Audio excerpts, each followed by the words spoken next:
Empezamos? Sí. Sí. Boas tardes. Moitas gracias pola presencia de todo o público en nome do Ateneo Atlántico. Imos comezar un debate alrededor da imaxe da cidade de Vigo, da súa proxección tamén desde o punto de vista da literatura, non? Eu creo que o Ateneo, un dos puntos que iniciais da nosa idea de programación estaba en reflexionar sobre a cidade. Neste caso a reflexión creo que é moi interesante sobre os aspectos que teñen que ver coa estética, non? Desde a perspectiva da cidade. É ben coñecido que Vigo é unha cidade que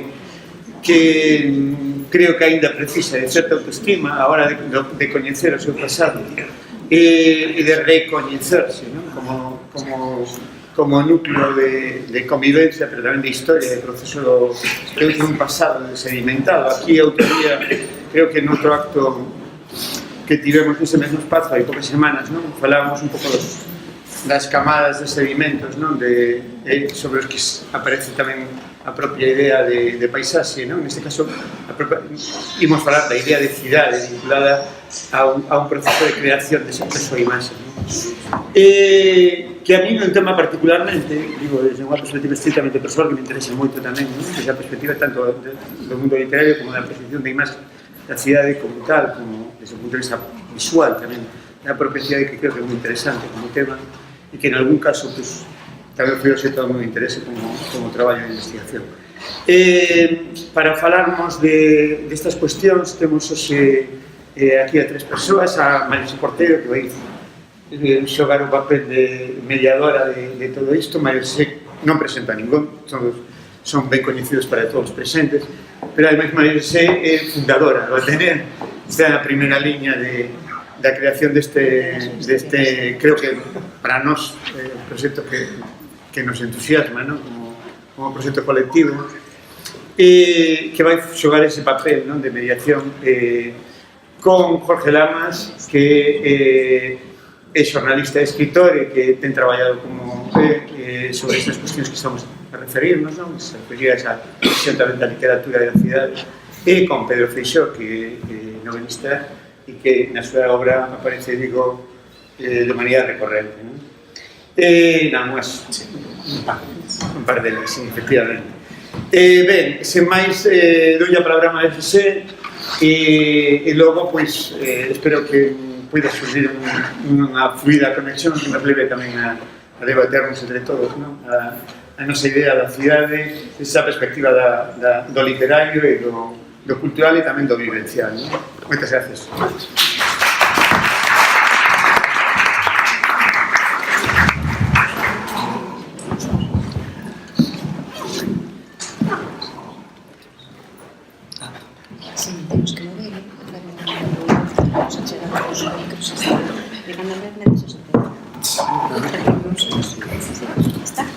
Este debe ser do público, non? Está. Vale, bueno. Boas tardes, noites, moitísimas gracias, ateneístas, compañeiros de ilusión, porque este é un soño cumprido. Como en Vigo temos tantos soños non cumpridos, levantar acta de que ás veces somos capaces, as viguesas e os vigueses, de facer milagres, pois hoxe estamos na confirmación de que podemos seguir soñando. Gracias polo inicio e pola continuidade, compañeiros. E vou proseguir directo.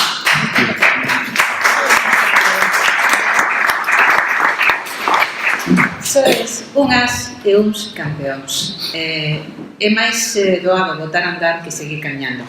Bueno, pois seguimos no camiño. Aquí nesta mesa con dúas persoas que falan de Vigo desde posicións que eu creo que ambas as dúas parten dun sentimento de amor, teñen cara de enamorarse facilmente, pero creo que de Vigo é fácil enamorarse tamén, pero bueno, dun punto de vista máis aséptico se cadra, non? Máis distante, como investigador, xornalista, cronista, que é outro máis doado a paixón, como novelista, que é Pedro Feixóo, que ademais fixo algo que é diferente de escribir unha novela, que é facernos un itinerario dese Vigo que ele coñece tan perfectamente e que, como adoita dicir, eu non o dixen até que eu esquitei a ele, o Bairro Alto, non? Ese Bairro Alto que nos achega a Portugal. Bueno, é verdade que Vigo é unha cidade sen historia, con pouca historia? Bueno, está claro que eso é unha mentira. Din que eso dixo Murguía, que non sei que se basou para establecer ese mito, ese pecado que tiñan os vigueses, pero está claro que non é así. Tamén é certo que tampouco temos tanta trayectoria como cidade, como un lugar urbanístico pois cosmopolita, como pode ser casi hoxe en día, que eso pois ven máis de, bueno, sempre falamos dos 200 anos, que non son realmente 200 anos, porque habería que situarse prácticamente a finais do século XIX para empezar a ver unha cidade, como decía María Xosé onte, cando falábamos, unha cidade americana, non? Con ese sentido de un lugar de encontro onde a xente ven e onde a xente pois ven para quedarse, non para ir a outro sitio. Cidades que son de paso, esta é unha cidade de paso, pero que tamén a xente se queda. Entón, esa historia, hoxe en día, o estamos vendo que é prácticamente unha mentira, porque están os arqueólogos en calquer rúa excavando, están sacando información, cada vez están indo máis atrás. Falaba antes con Pedro de un xacemento que hai en Canido de 200.000 anos, é unha cifra bastante importante como para falar de que un sitio non ten historia. Outra cousa é que ata de agora non se teña pois indagado máis o que eran pois certos aspectos da cidade que son de sobra coñecidos, como prácticamente a Reconquista, aínda que hai aí moito que contar aínda. Pero non, é unha cidade con moita historia, moitas historias, que a mí é unha cousa que me interesa moito, contar as historias da xente que viviu no pasado en esta cidade, en esta vila que era a vila de Vigo, e o anexo de Santiago de Vigo, pois hai unhas historias fabulosas de xentes con nomes e apelidos. E iso é o que estamos algúns traballando en elo, costa bastante traballo, pero é moi agradable sacar esas historias, revivirlas e que a xente as coñeza, porque son espectaculares. Bueno, eu estaba te escoitando e estaba pensando que me encanta cando me chamou para ofrecerme a posibilidade de participar neste acto. Eu dixen que sí, porque para mí é un orgullo poder asistir e participar nunha mesa de Ateneo, pero ademais dixen absolutísimamente que sí ao saber que ia compartir a mesa con Jorge, que por si non o sabedes, para min é a miña arma secreta. Para min é fundamental, teño dito moitas veces que os meus libros en realidade son pretextos para contar a historia, para poñer en valor estes espazos dos que estabas falando ti agora, e que hai ese traballo de máis que interese, necesidade por contar esa historia que realmente é e si está aí, pero sempre que chego a un punto no que encallo e digo por aquí como saio, a miña solución sempre é chamar a Jorge Lamas, que seguro que el sabe, seguro que el ten o dato, o nome, o ano, o piso, e é verdade que pouco máis podería dicir máis que afirmar que o que estás dicindo ti. Eu, en todo caso, creo que hai unha razón máis onde aínda queda aí encallada esa idea de que Vigo non ten historia, que ainda sigue operando, e é curioso que sexa eu que vai a defender a Murguía, porque a xente pensa que eu teño xa algo persoal con ele, e non é así, pero é verdade que esa especie de fake news comeza con Murguía, pero igual tamén había que botarlle un pouco, tirar un pouco das orellas dese tempo do desarrollismo, ¿no? Ese momento de entre os anos 60 e 70, o momento de Portanet, no que supoño, ou, bueno, polo que eu teño atopado, pues, igual para xustificar ou para pasar por alto a facilidade coa que botamos abaixo boa parte da nosa historia. A mí sempre me pareceu bastante sintomático o feito de que para construir a Casa do Concello botásemos abaixo o Castelo de San Sebastián. Creo que iso é un signo do tempo tamén, non? E igual aí había que buscar como mínimo unha última razón ou unha derradeira razón, sendo máis optimistas, de por que se insistía naquilo de Vigo non ten historia. Pero perdón, vengo un pouco. Perdón. Decíamos ayer que igual eu que intento ser un pouco, bueno, non sei se moi namoradizo, pero sí que intento ver sempre o lado bo do que teñamos diante.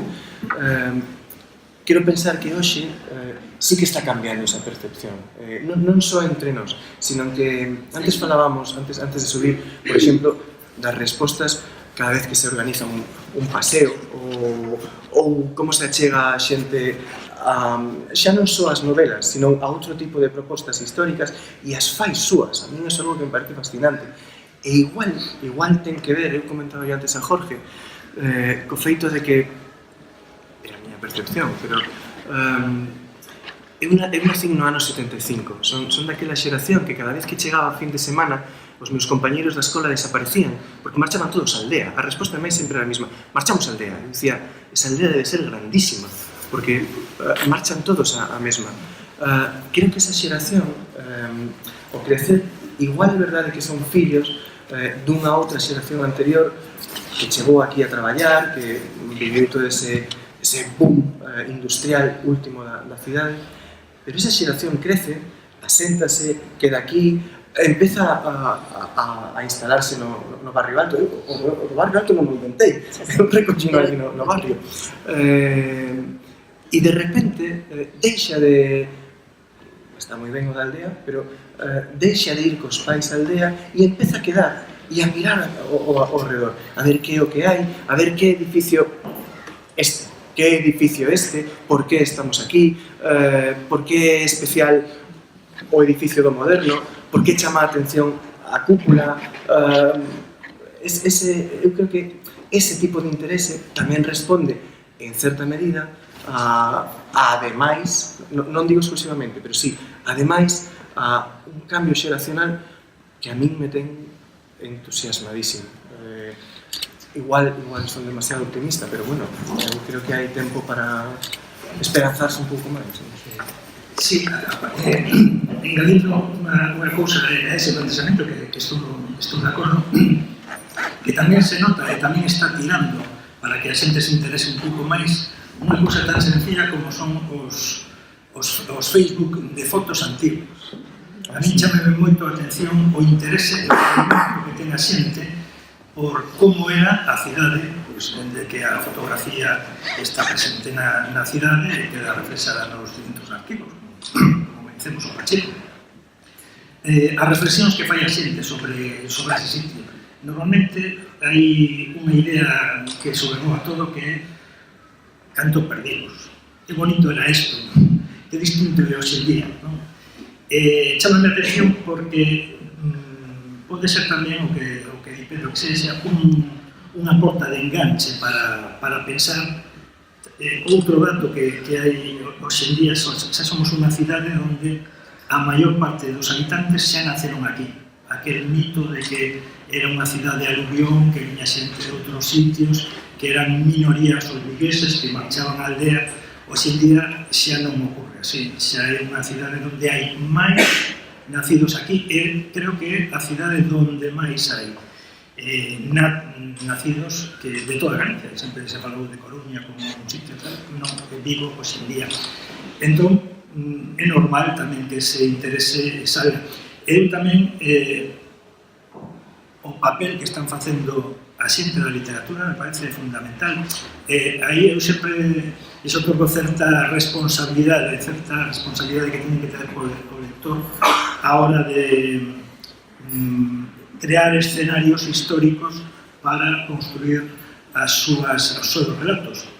Parece importante en ese aspecto que non é o caso de Pedro, que Pedro sempre como punto de partida e casi como primeira idea o feito de divulgar unha historia e despois construir un relato, pero me parece que é importante que o lector, o escritor deixe claro o que é certo e o que non é certo.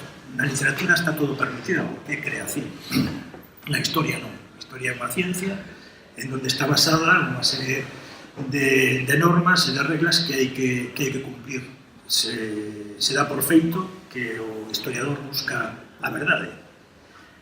Está sempre matizada pola objetividade do investigador, pero no caso da literatura me parece moi importante esa responsabilidade que deben de ter co relato histórico. Non sei que pensas ti. Ti sempre lo puxeches claro, e nos teus libros se ve claramente que hai un interese pola documentación que está perfectamente buscado. Se cumple esa norma de calidade. Bueno, claro, ademais, despois do que acabo de dicir, imagínate, como para que me digas ahora, está fatal documentada. E ainda así, é verdade que ás veces non poden evitar que se te escapa algunha foca polo camiño, ti rompes a cabeza, e ademais eu molesto moitísimo buscando documentación, asegurando dato, preguntando, sabes onde estaba a taberna da Xoana, sabes? E logo ao final acabo calzándolle un peirao ali no areal que non había. Bueno, pero esos son detalles, eso non... Son licencias políticas. Efectivamente, o escritor pode alterar certas cousas, pero o que eu referíame a un contexto generalizado, non se pode cambiar cousas. É verdade. Porque estás enganando en certa forma, porque así non creo que... De feito, no meu caso, por iso dicía antes o de... Non sei se se notará moito, a ver, a miña intención sempre, primeiro, que parece outra cousa, que sexa unha lectura entretida, que funcione, que camiñe, que atrape o lector, pero casi sin que te deas conta, por debaixo da mesa, son un tipo moi pouco de fiar. Por debaixo da mesa intento transmitir esa outra mensaxe, pero o que falábamos antes, valéndome da canle. Primeiro busco unha canle que funcione e logo empezo a deslizar toda esta outra intención.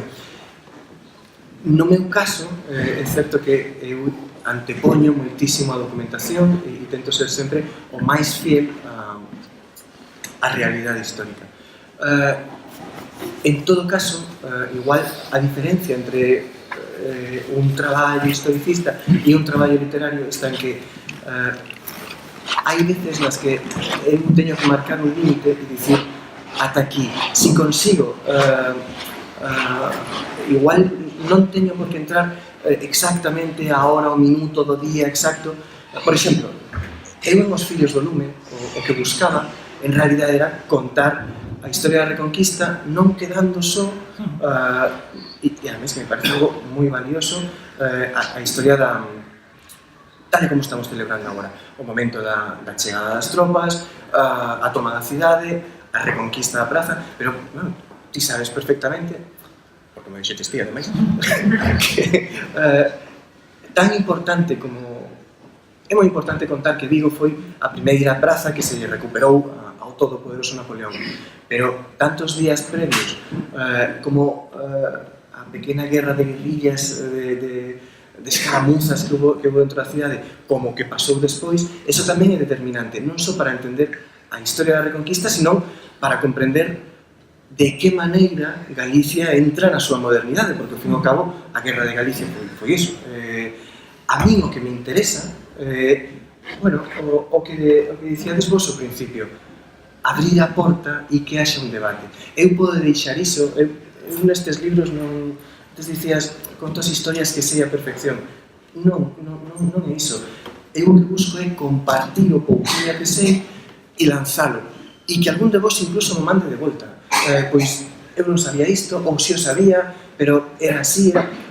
O que busco é que haxa feedback, efectivamente, que haxa unha retroalimentación, porque creo que iso é o que fai que entre todos manteñamos viva a historia. Eu, por exemplo, cando fago estes paseos, sempre digo o mesmo. Sempre, non sei se algún de vos aquí me acompañou algún paseo, pero os que viñestes sabedes que é verdade. Eu ao principio sempre vos digo, eu vou vos contar o que sei eu, pero vos sodes os veciños tamén. Se algún de vos coñece algunha outra historia ou vos contan o que digo mal, que o avise e que o conte e que o comparta. Así foi, por exemplo, como chegaron a min as moedas da panificadora, por exemplo, porque alguén o compartiu no paseo. Interésame iso, non hai máis que verme, non teño autoridade para sentar ninguna cátedra. O que busco é servir, en todo caso, de detonante para que agora esteamos aquí falando tamén. Es que me enrollo mucho. A ver, en Vigo, evidentemente, non ten a historia escrita, narrada, que digamos conforme o corpus histórico, ¿no? É dicir, o que se investiga, o que se narra, e o que nos vai constatando que evidentemente antes de 1808 pasaban moitas cousas aquí. Claro, hai un fito heroico fundacional, que no que falando outro día decíamos que se parece Vigo ás cidades americanas. Hai un fito heroico fundacional, naquel caso a independencia do español, neste caso a loita contra os invasores franceses, que sempre na memoria dun pobo pois se pode asentar e forxar todo un relato, unha historia que, sendo histórica, tamén se pode contar con interese político, como é o caso da reconquista de Vigo, ¿no? Entón, evidentemente, marcar os históricos sempre axuda.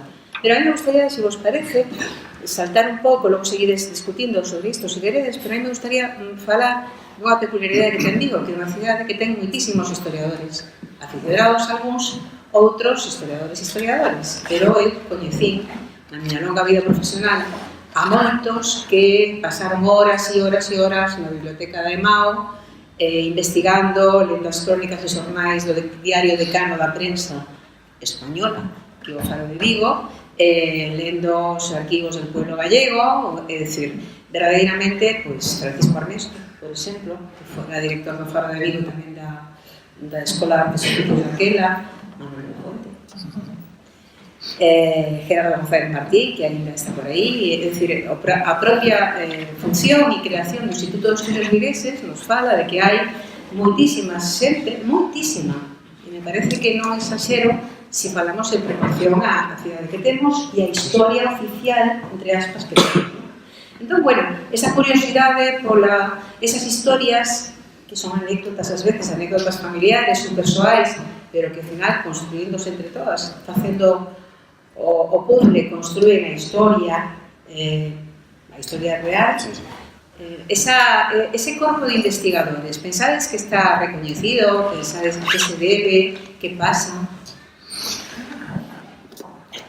Bueno, por favor.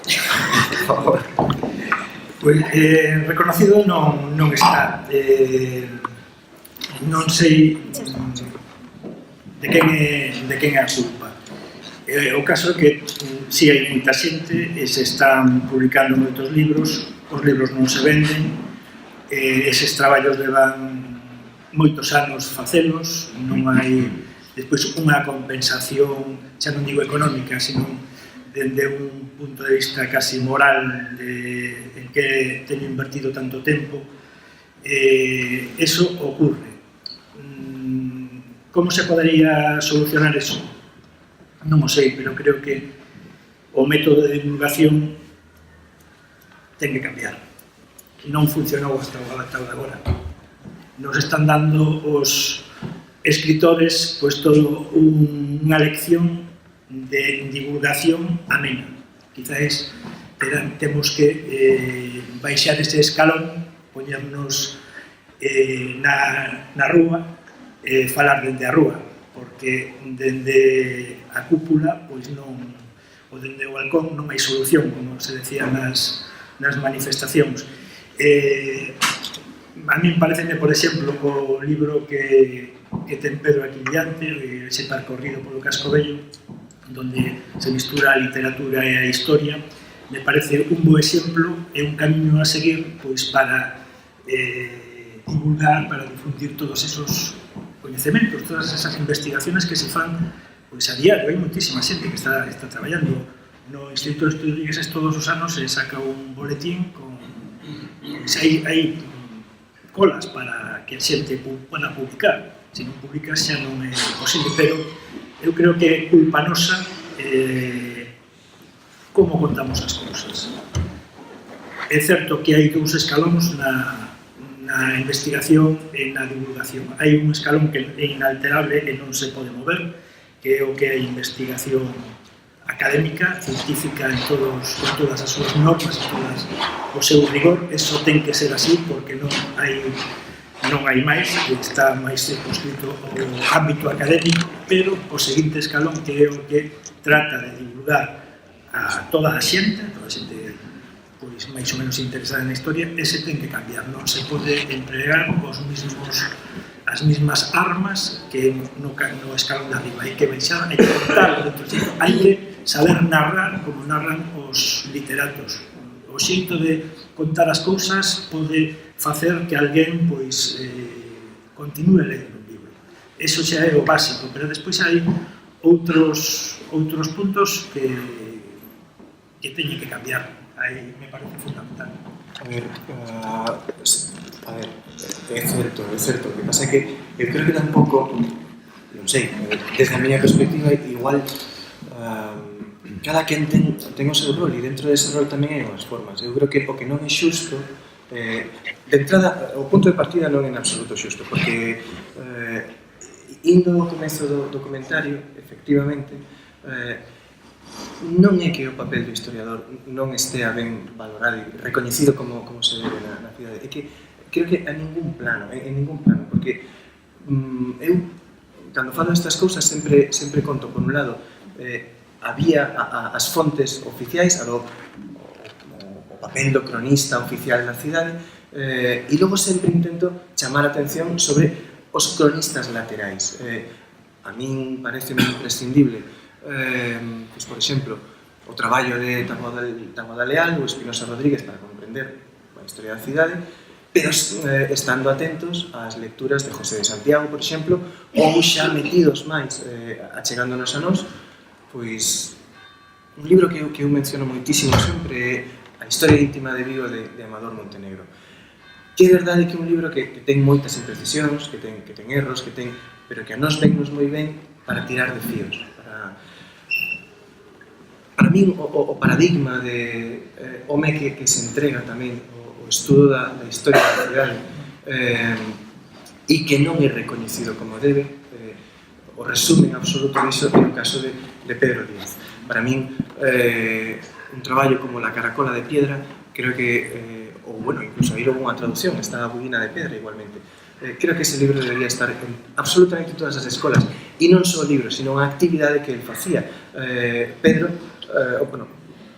O profesor Díaz decatouse da importancia de transmitir esa historia e ele atopou esa canle a comunicalo aos rapaces, que a mí iso pareceme xa a cuadratura do círculo, porque iso é sembrar futuro.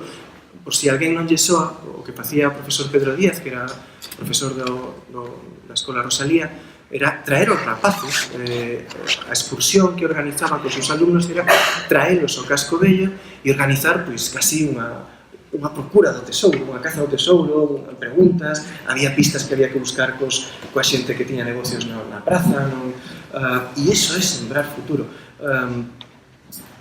Agora, creo que é importante atopar unha canle, pero tamén, creo que igual sí, agora hai que buscar a maneira de facelo, pero eu creo que é moi difícil tamén remontalo polo que dicíamos ao principio.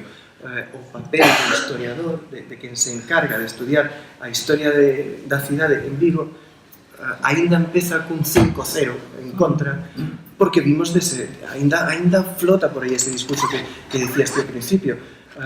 A ver, se a mí sempre me dixeron que Vigo non ten historia, para que carallo vou parar aquí nos estudios deste home, que igual non sería moi aburrido na súa casa. Pois non. Creo que o primeiro é conseguir rematar de botar abaixo ese tabú, ese preconcepto, ese presuizo. Sí, exacto. Eu estou notando dende hai máis ou menos uns 8 anos. Antes eu na Voz de Galicia tiña unha sección onde todas as semanas pois abordaba algún tema do pasado. Unha sección que con moita imaginación chamamos Eran outros tiempos. Bueno, eso rematou, entón, pois eu decidí que eso non podía quedar aí e trasladei a un blog. Si noto que eso funciona. Funciona porque eu procuro, de paso que fago outros traballos que poden ser máis longos, máis tal, procuro ir entregando como pequenas historias. Pequenas historias que se podan ler 5, 10 minutos, non outras máis lenguas, todas creo que rigurosas na documentación, están todas referenciadas a documentos. Eu traballo moito principalmente co arquivo municipal, que eso é outra historia. Pero esas pequenas historias, eu vexo que si enganchan, que a xente pois está pola numeración que te dan os blogs de xente que entra, pois sí que vexo que eso é un pequeno camino para achegar e que a xente pois se interese. Tamén procuro en esas historias que sexan, me sale a vena periodística, que sean un pouco chamativas. Esta semana, por exemplo, estaba antes falando con Pedro, titulaba algo así como "La sangre corre por la calle real". Ese era o titular. Parecía que isto era pois a degüello ás tropas francesas. O tema era un matadeiro. O matadeiro municipal en 1801 estaba aí na Plaza de Argüelles, xusto en riba. Debaixo da plaza, onde está hoxe en día el Duallen, aí había unha capela da Misericordia, que era a levaba o gremio dos mareantes, dos mariños, dos pescadores.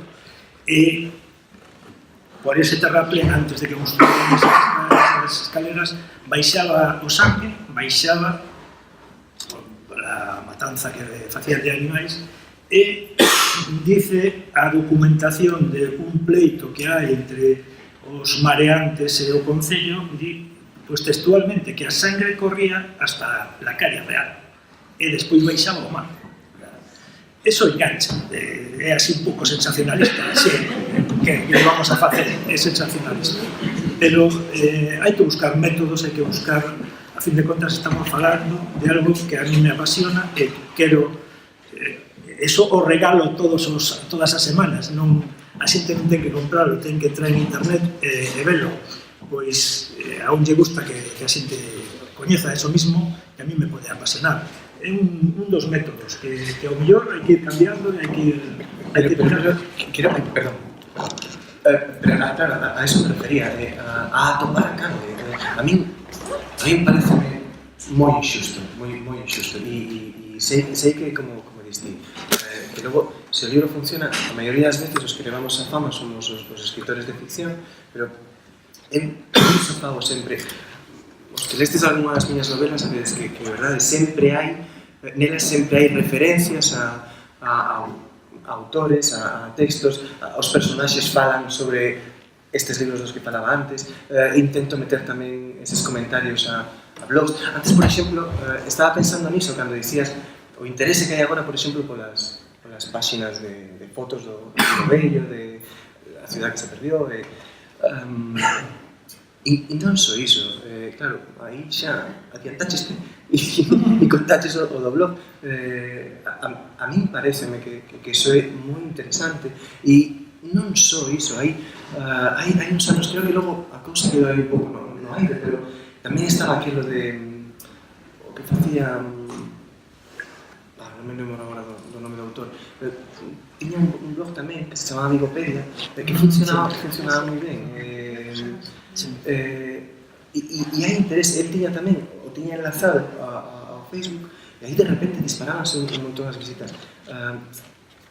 Igual simplemente atopar esa outra canle e traballar xuntos. Bueno, en realidade... Xa trabalhamos. Claro, que ti máis xa facemos. Pero, bueno, igual era a cousa de vender a marca. A ver, estou plantexando temas distintos para non enrocarnos nun con dos asuntos, pero quedan abertos, como que logo no debate. Sí, claro. Estas cuestións que quedan así sin clase podense volver a tocar. Se pensamos no perfil sociolóxico da cidadanía viguesa, entenderíamos moitas cousas. Por que non temos aldea? Pois porque a xente que empezou a vir de aldeas remotas aquí, cando empezou a vir, pois a mediados do século pasado, coa atracción económica da zona franca. Que tipo de poboación era o que constituía a poboación viguesa promedio? Bueno, coa anexión de lavadores mudou moitísimo o perfil sociolóxico da cidadanía de Vigo. É dicir, pasaron cousas no decurso de 200 anos, pouco máis de 200 anos, que foron facendo mudar de maneira moi rápida e non consolidar un único modelo de vigués que pode ser semellante do coruñés. Non ten nada que ver a nosa historia de conformación como cidade coa de outras cidades das que habitamos comparar. Non sei moito máis doado ser orensal de toda a vida que viguesa de toda a vida, non? Por algo será, pensaremos.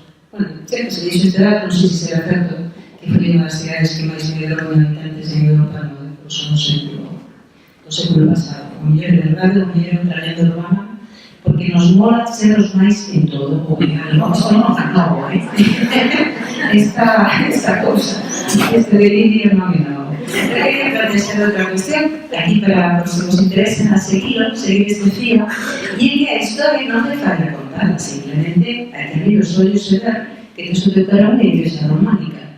Pois eso está aí por algo, non? Ou tes que ver que tes o maior parque megalítico de toda Galicia no Xiador. Iso que significa? É dicir, por que non temos interiorizado eses fitos de historia de Vigo como partes da nosa historia persoal?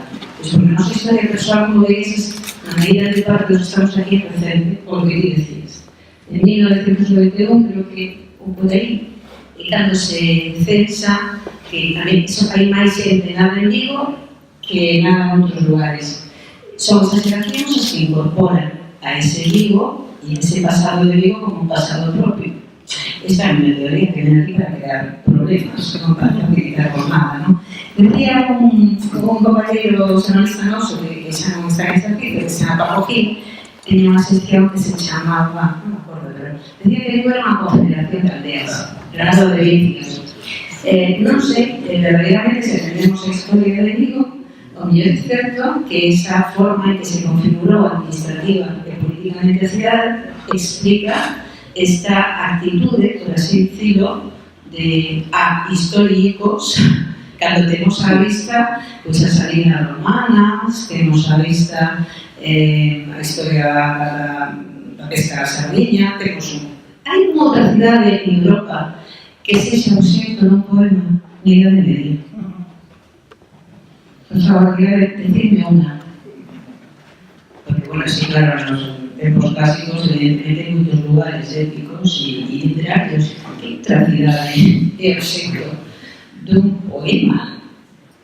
Que outra cidade, como que máis historia queremos ver?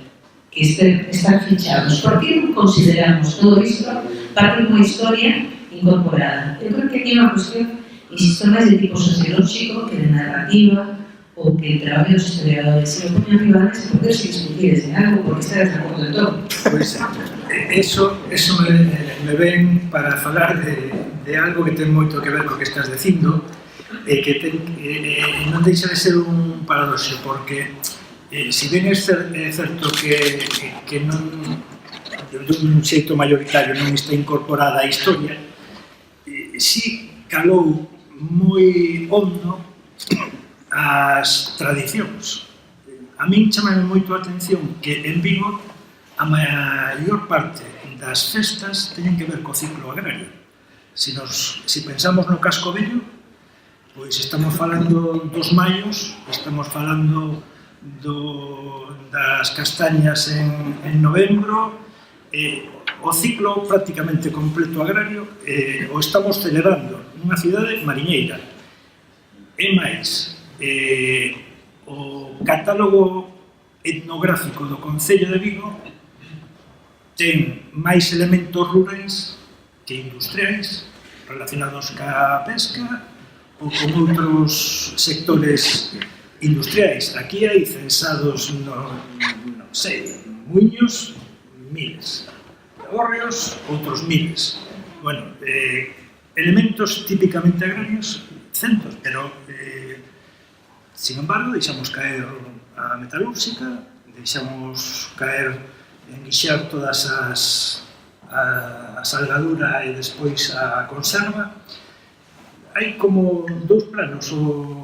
O etnográfico sí que o aceptamos ben, o histórico non tanto. É dicir, o histórico recente, refireste? Sí, bueno, recente, non tan recente, me refiro pois a que as tradicións si calan e o relato da vida na cidade pois non calou tanto.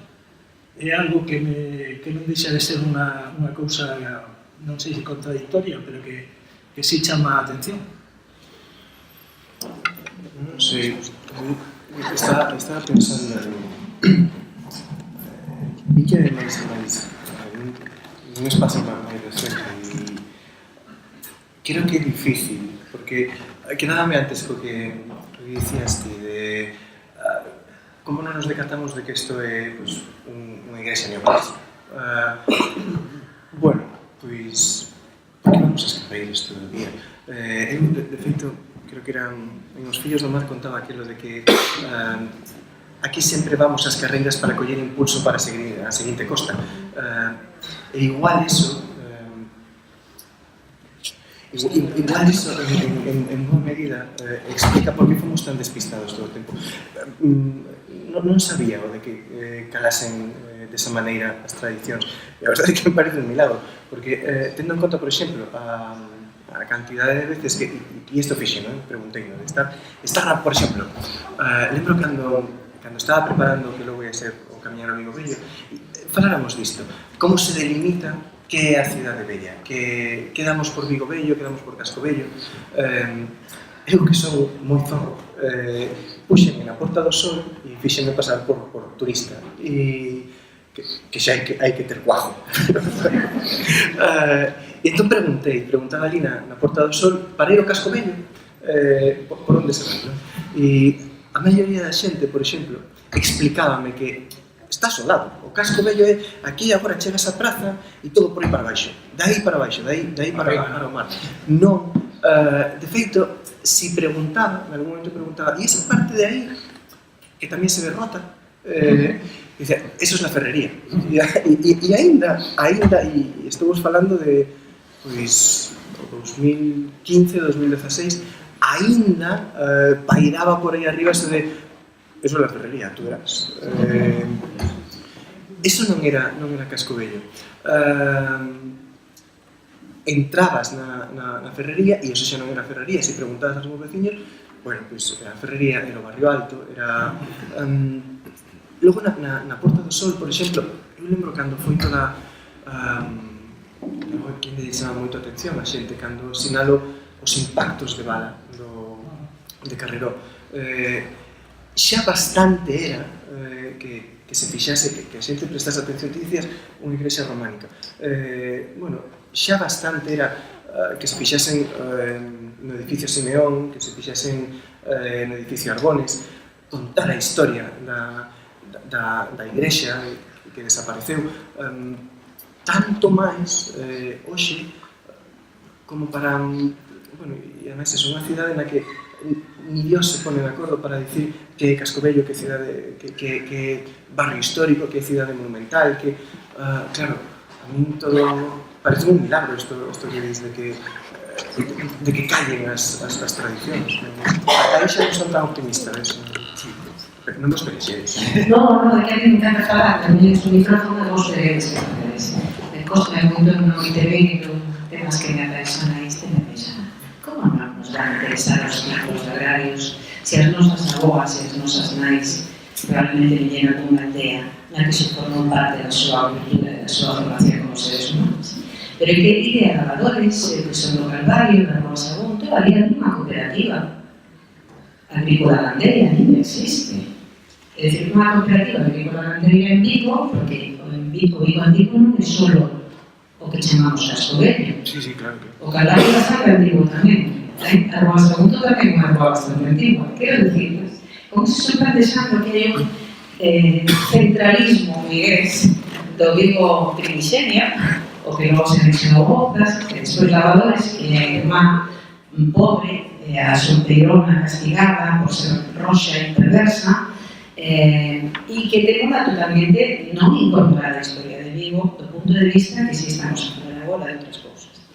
Entón, claro que os ciclos da agricultura están aí. Miña boa aquí, manicería da Rúa Saúl.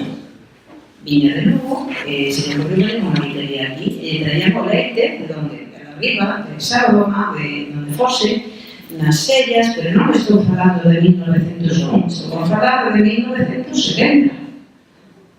De acordo, 1965, e non estamos falando do século pasado, sí, pero non do anterior, e isto é Vigo tamén.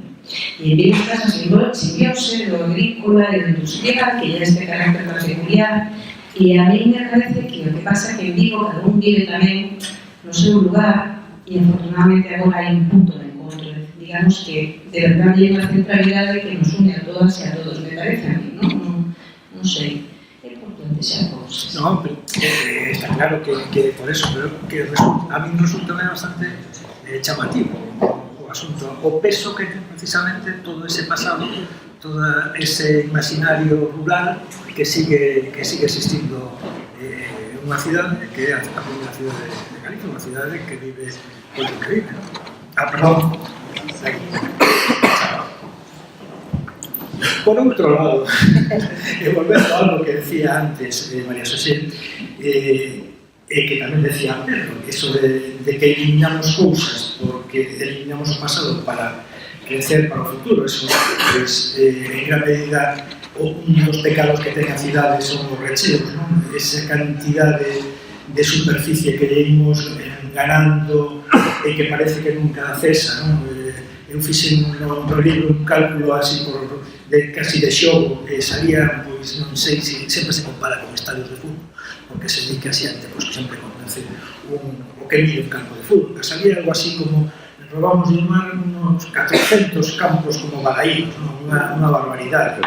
Entón, pois, son cambios que tal, pero falaba de eso porque cando falamos de Martín Kovacs, de ese mar de Vigo que fala de unha iglesia, hai uns anos, non sei cando se fixo o aparcamento subterráneo de Rosalía de Castro, pero que podían ser 20 anos. Era alcalde Carlos Príncipe ou non?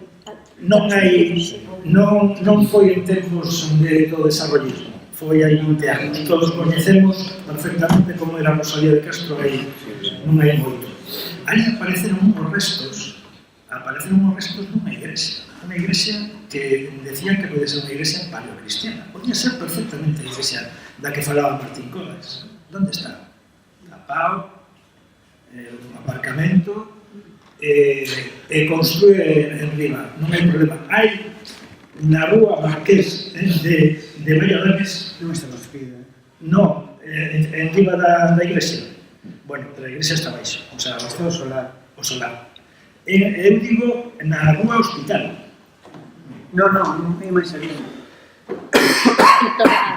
En frente a estación de Guitarra. En frente de no, o que digo eu é xusto onde está o as fotos se podían ver na exposición que houve no Verbum hai un ano aproximadamente, pois eu pensaba que era ali. En calquera caso, todo se vai olvidando. Temos en Marqués de Valladares un solar que está agora preparando unha inmobiliaria coruñesa. Temos os restos máis antigos dunha fábrica en Vigo, unha fábrica de época romana que no século I exportaba ao Mediterráneo, exportaba salazón, exportaba sardiña pescada en Vigo, salazonada en Vigo, e se exportaba, bueno, eso está aí e ninguén sabe o que vai a pasar con esos restos. Entón, quero decir que é un pecado, pero tamén é a explicación de por que creceu esta cidade, por que se foi transformando, por que foi cada vez sendo máis grande o porto, por os recheos. Alguén, non sei se un xeito consciente ou inconsciente, decidiu poñer unha balanza o crecemento, o desarrollo, a creación de postos de traballo e o patrimonio. Esa cousa tan etérea que a veces discutimos que importancia ten nas nosas vidas. Daquela, o peso foi para un lado, non sei se un día se poderá compensar. A veces pois, intentan vendernos e compensarnos con cousas que son máis bueno, máis evidentes que non teñen todo o valor que... Bueno, e naquela maneira, porque ben que íamos facer amigos. Estaba pensando que neste exemplo que poñas ti e viñeme a cabeza uns cantos máis. Eu, a ver, matizando. Ao que me refería, cando puña o exemplo do desarrollismo, é que a mí ese momento me parece absolutamente feroz. Parece unha atrocidade, por exemplo, pois, eu que sei, levar por diante o Banco de Vigo para facer a cousa esta do Banco de Bilbao, non? O Rubí. Sí, efectivamente, o edificio Rubira.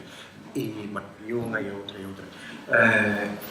Sí que é verdade que noto unha certa diferencia e que eso xa non é tan evidente, pero non quería dicir, ni moito menos, que as cousas se estean facendo ben. Igual menos mal, pero mirade, a min hai un exemplo, por exemplo, que me levan os dedos. Non sei se lembrades cando, non sei foi hai un ano ou un par de anos como moito, cando se empezou con toda a historia esta de poñer en valor a muralla. A historia da muralla, a min eso tócame moito. Eu recordo cando, isto sí que o recordo ben, cando entraron, non sei en que ano se fixo o aparcamento, pero sí que recordo cando se empezaron a facer as obras do cable, da fibra óptica, que foi alá polo 99, 2000, un dos que estaban de xefe de obra era coñecido meu. E cada vez que, cando empezaron a meter o cable na cidade bella, cada vez que levantaban aparecían restos da muralla por todas partes. A primeira vez avisaron, e claro, paralizaron a obra. A máis, foron casi 6 meses, creo, de parón. Así que a premisa que se marcou foi a próxima vez que atopedes algo, formigón e chitón. Supoño que despois, para limpiar a conciencia, foi cando dixeron aquilo de deixar ese último trozo que deixaron aí nunha furna de cristal no baixo, no encontro da rúa da Laxe, non? Exacto, Laxe e Cánovas, ali na esquina. Sí, onde debería estar en realidade o Hotel Continental e está o edificio de Vigo. Aí. Agora, como todo eso se perdeu, claro, es que son os últimos restos que quedan de la muralla e unha furna, bueno, aquilo parece un monumento al gusanito.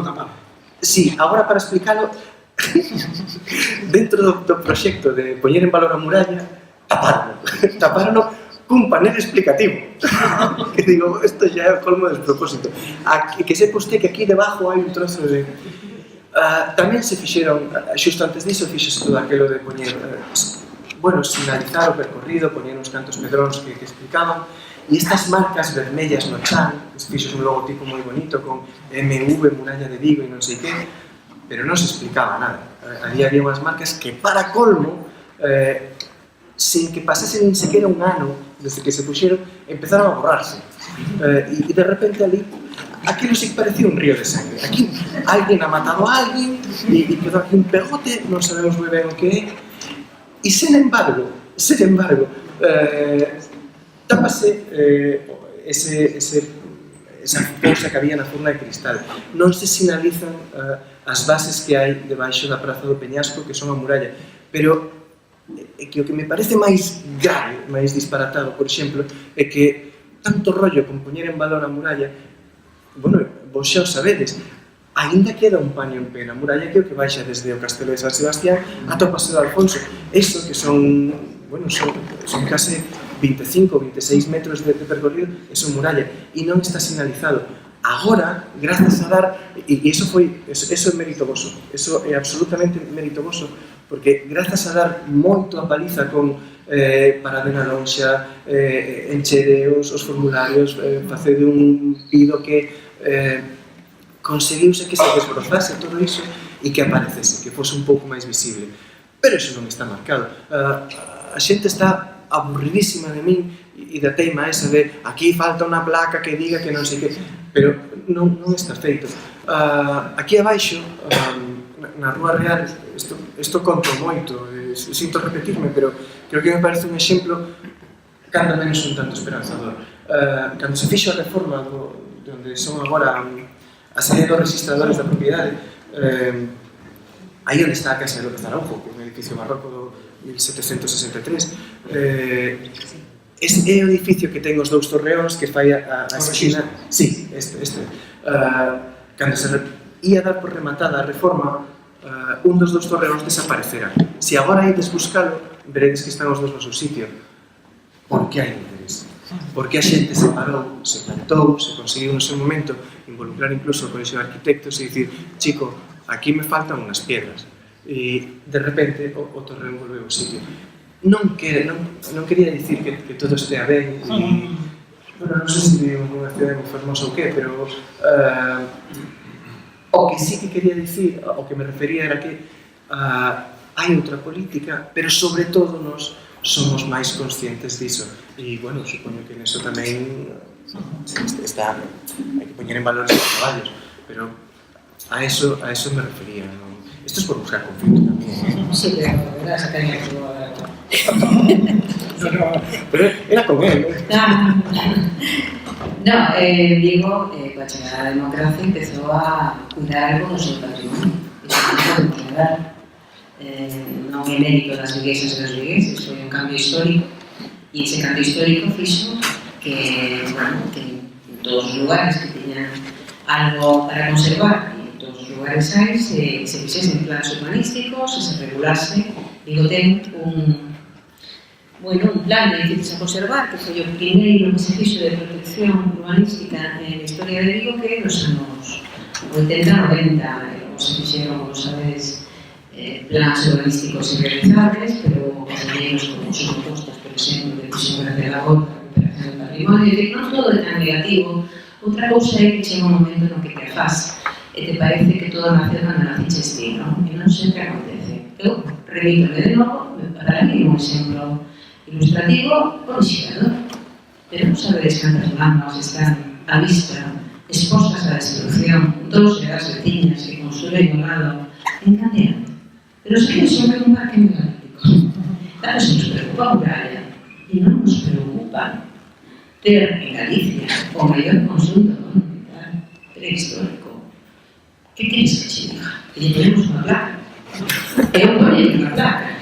Pero diría tamén, os colexios fan un traballo interesante, os rapaces, que estudian, que recorren, pero a mí me preocupa muitísimo como está aquilo. E preocupa os veciños e as veciñas, desde logo, do movimento veciñal, que durante moito tempo seguiron indicando que iso se cuidase, se señalizase, se limpase, e que, a verdade é que o resto da xente creo que iso, vamos, iso non dá ningún voto, non sei se explicarte.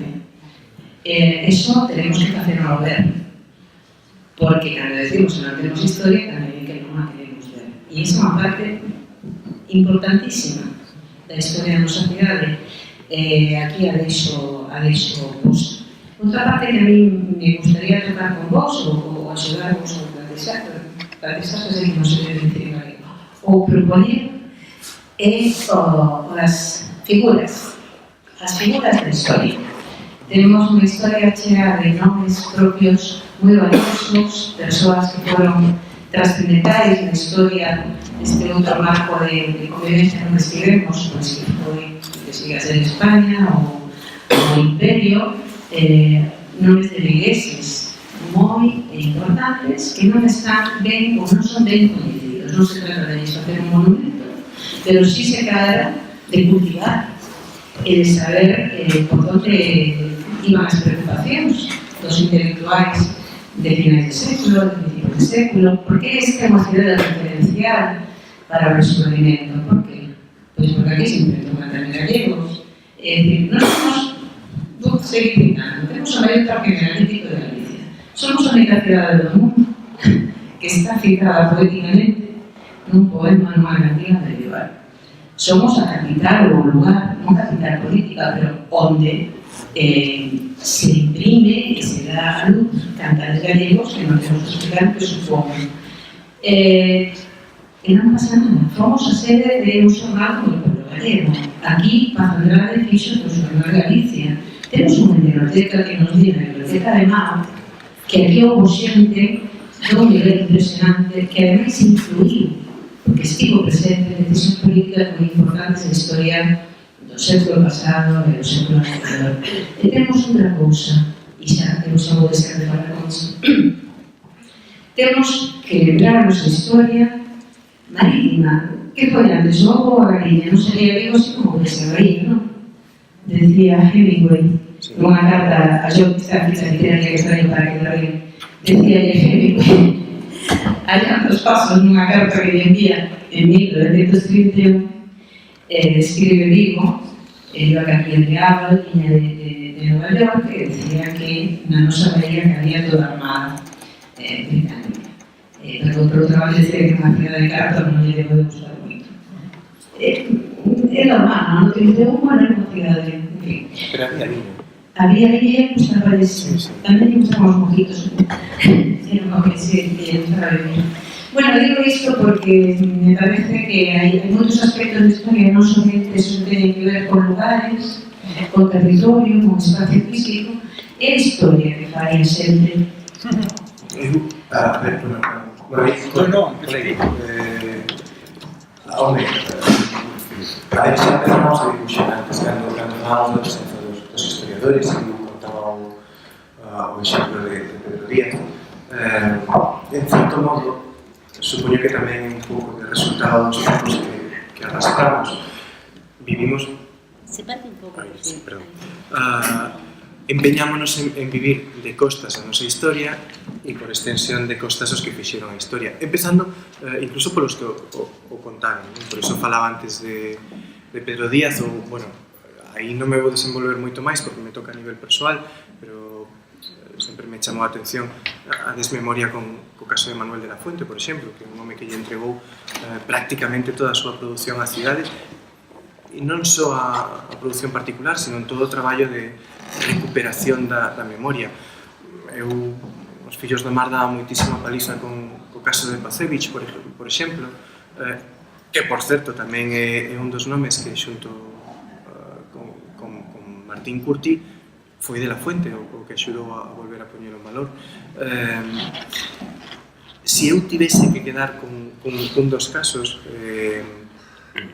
que me parecen determinantes para comprender este desleixo que temos da nosa memoria, e é un que cito moito, é o caso de Buenaventura Marcó del Pont. A min pareceme increíble. Por exemplo, efectivamente, Vigo non se entende sen a ría e sen o mar, por extensión. E cando pensamos niso, pois de seguida nos veñen á cabeza os mariñeiros, o verbés, as lanchas metidas nos soportais, e iso está moi ben, está aí, parte da memoria da cidade, indiscutible. Pero ao outro lado, do Cabo da Laxe, no Areal, nos fondeadoiros, era onde estaba a flota de Buenaventura Marcó del Pont.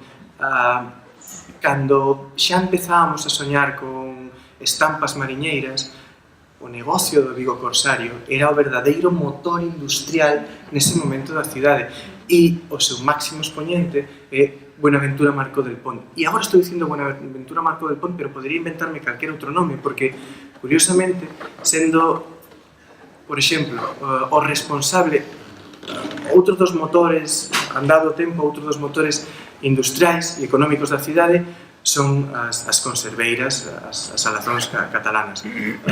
Pero para isto temos que meternos no século XIX. 100 anos antes, Marcó del Pont é o responsable da primeira industria de salazón que hai na vila. Os seus barcos empezan a traballar grazas ás patentes de corso, chegando incluso ao outro lado do Atlántico. E curiosamente, antes María José pusome no meu sitio, pero eu vou insistir, son así de teimón. Curiosamente, tampouco hai placa que recorde iso. Temos na Praza de Independencia, dentro destas marcianadas que fago eu, cando estaba a voltas con os Fillos do Lume, tamén preguntei, e este señor que está aquí arriba, este es Cachamuiña? Nain. Xa sabedes que o que está aí no alto da peana da Praza de Independencia, ese é Morillo, que ademais, non contento cun apoio para as palomas, tamén ten unha rúa aquí abaixo que vai da Alameda a Montero Ríos, non? Temos dous espazos nos que recordar a memoria dun, bueno, sendo benévolos, dun militar pouco afortunado para a memoria da cidade como é Morillo, e non temos ninguna rúa, unha praza, un Burger King, hombre, algo que leve o nome de Marcó del Pont, e é un fulano sin o cal, sin o seu traballo.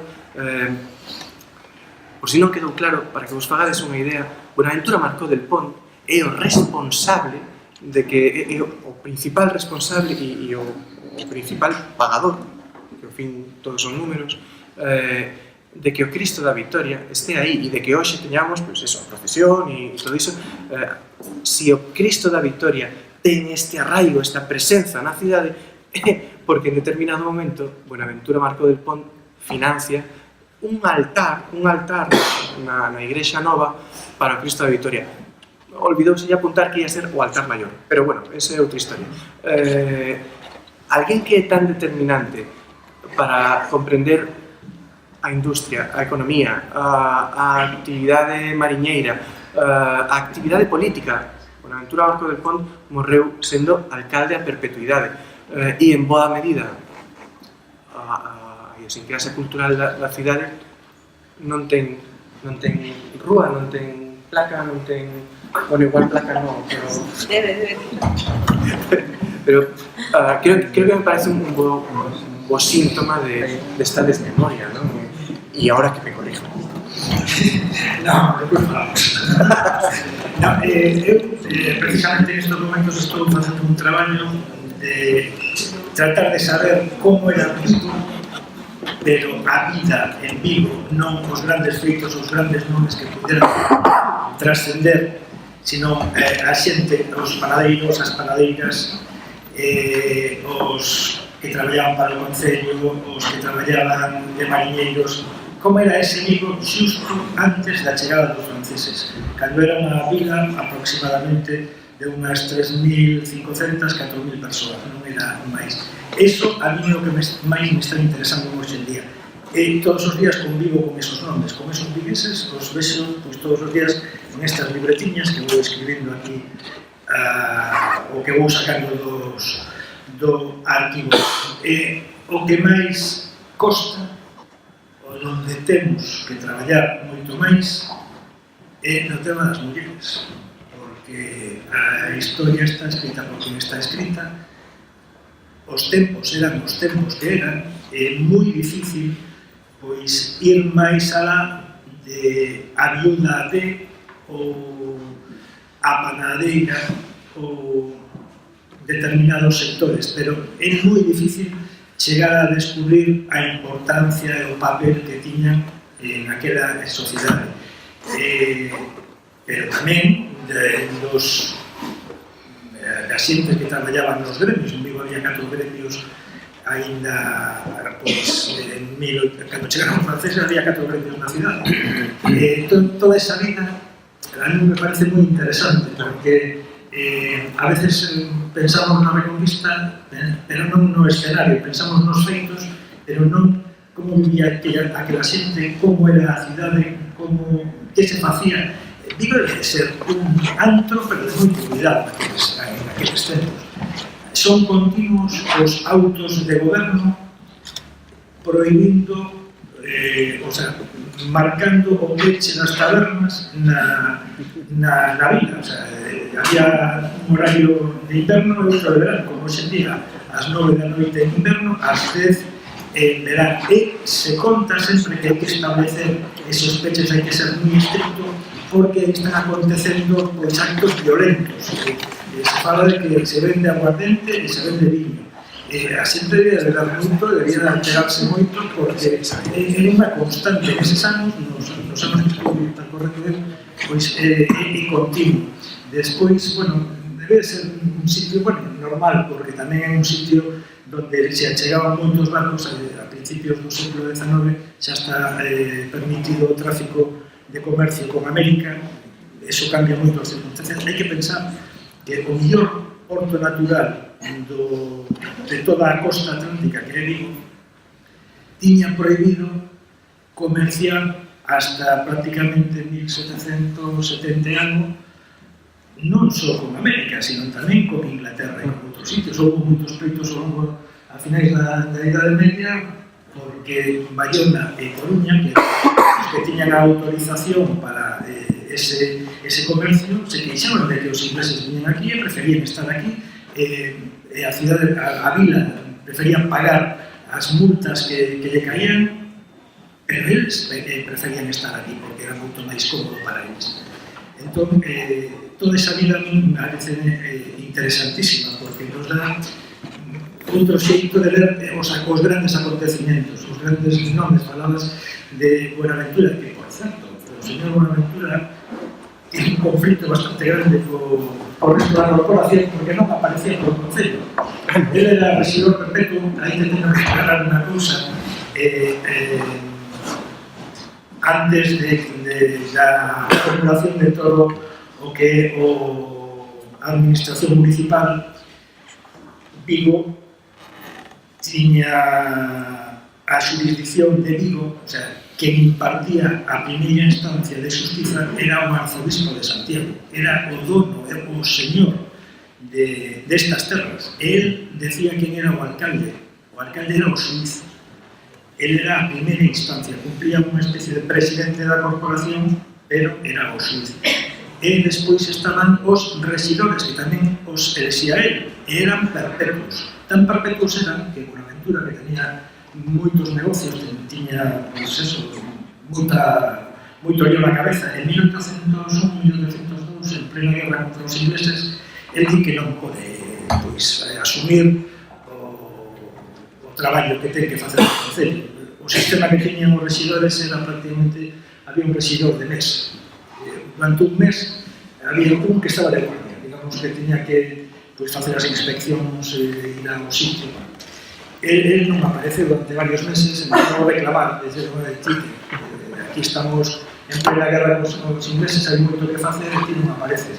Entón, él se excusa precisamente en eso, incluso pon o seu cargo a disposición do arzobispo de Santiago para que o exima do cargo e nombre a outra persona, pero que non, que eso é a perpetuidade, e hasta que morra vai a ser rexidor como o resto, e cando morre o rexidor, o arzobispo nombra outro. En fin, non sei de que estaba falando, pero parece interesante falar de perpetuidade. E, por certo, creo que hai unha marca, porque ainda estaba Santiago Domínguez na Concejalía de Patrimonio, houve unha exposición que se fixo no Náutico sobre o Corso, e me parece que chegou, porque o fillo dele foi o último virrei de Chile, un cargo, o representante do rei.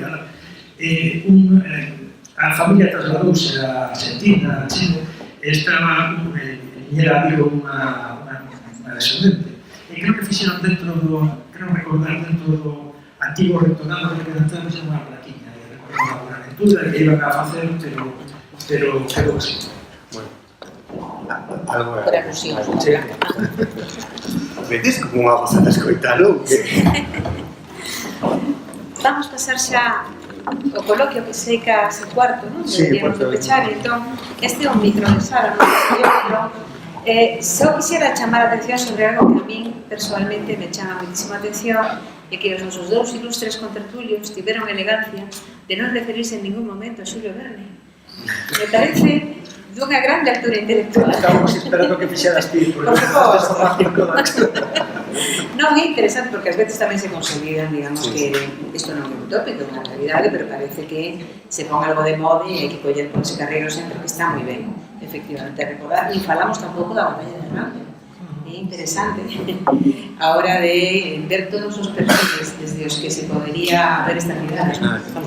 No, pero eu personalmente quero dicir varias cousas, é verdad que vivo un contexto literario magnífico, cidade fronteira, cidade portuaria, cidade de gran crecemento, cidade de aluvión, de verdade, cidade onde houve moito canalla contrabandista e tráfico de persoas, que eran os signatarios que fixeron maravillosas fortunas con tráfico de escravos e non de escravos galegos e galegas. É dicir, que a parte da historia de Vigo que está por contar e que irá salindo en novelas, porque hai poucas cidades tan literarias. Se a Barcelona de Montalbán, con todo o que tipo de terraflexo,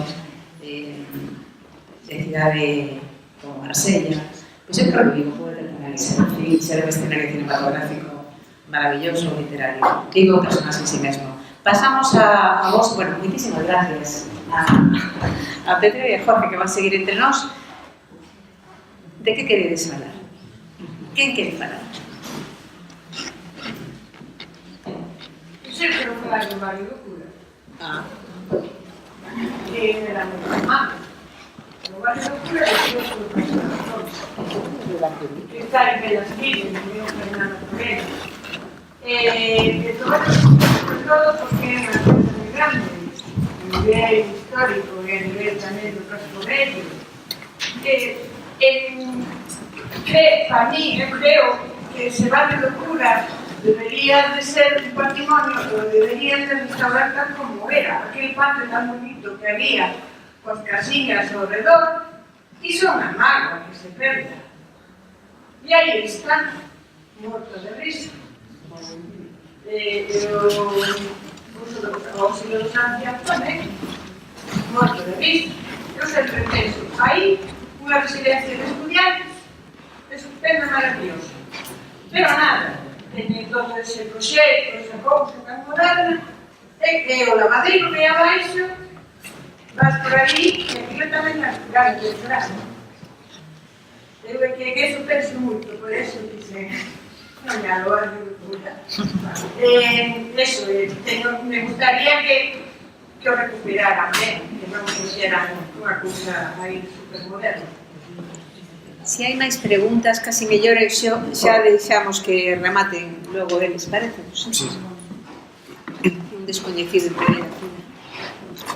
Hola, moitas gracias a os tres. Mira, eu teño unha teoría seguramente moi mal sustentada, pero teño unha sospeita de por que veñen os males da non querencia desta cidade.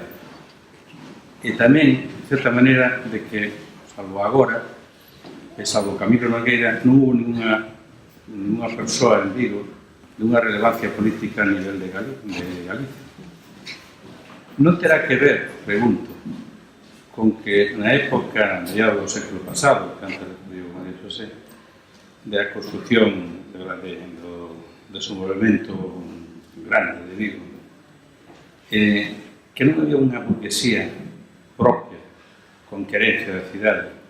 Eu penso que prácticamente todas as cidades modernas construíron en base a un núcleo burgués, liberal, sobre todo, que quiso a cidade, que a desenvolveu e dirixiu o seu desenvolvemento.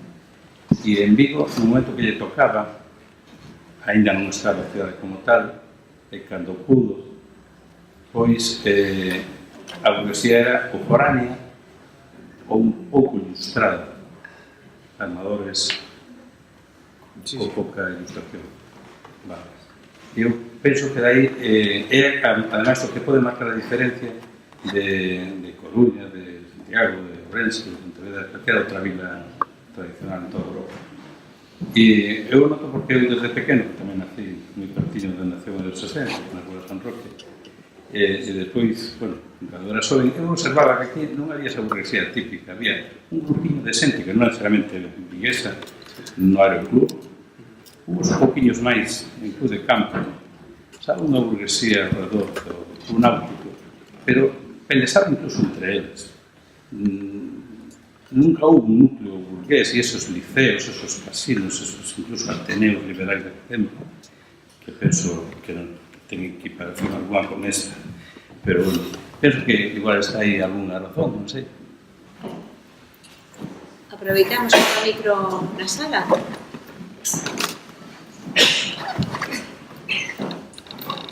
É importante non sentarse a escoitar, solo. Se non seguiremos facendo actos de vir a dar charlas, máis que a conversar. Todos os que estades aquí, todas as que sodes de Vigo de toda a vida, non? Levantade a mangas que sodes de Vigo de toda a vida. Oh, de toda a vida, que rollo. Xa hai máis en Vigo. Sí. Unha aclaración sobre o que comentabas. Sí. O que comentabas antes da tecnoloxía do área de San Juan. Hai un tema, os restos que ti comentabas están neste momento catalogados, foron visibles, algúns son moi importantes para a historia da cidade. O que pasa é que o traballo arqueolóxico normalmente queda entre especialistas e non ten unha proxección aquí en todos lados. En primeiro lugar, porque os arqueólogos, e hai un arqueólogo presente por aquí, pode dar fe, son extremadamente celosos do seu traballo. Por exemplo, no caso da igrexa esa, eu dou fe de que non me permitiron nin facer unha fotografía a fotografía. É dicir, esa que comentabas ti, ¿no? Que é unha igrexa, efectivamente, a de cristiana, onde hai uns restos moi interesantes, mesmo desde o punto de vista artístico, porque hai unha cruz tipo gótica, de ouro, moi interesante. E estiveron en exposicións como a da Galicia Súa que estivo en Ourense, onde se documentou unha proxección da cidade nova, no contexto global da historia de Galicia e tamén mesmo desde a perspectiva do comercio e mesmo estética, con pezas paleocristianas. O que pasa é que iso, eles mesmos evitan esa difusión. Eles están atados de pesemáns porque, bueno, é un roce continuo que teño pola outra parte da miña vida, que é o xornalismo. Interésame bastante o patrimonio, trato de estar moi atento ao que acontece na cidade, porque, efectivamente, se non se divulga non existe. Se a xente, se vos non sabedes o que hai na cidade, de que sirve telo? É unha tontería.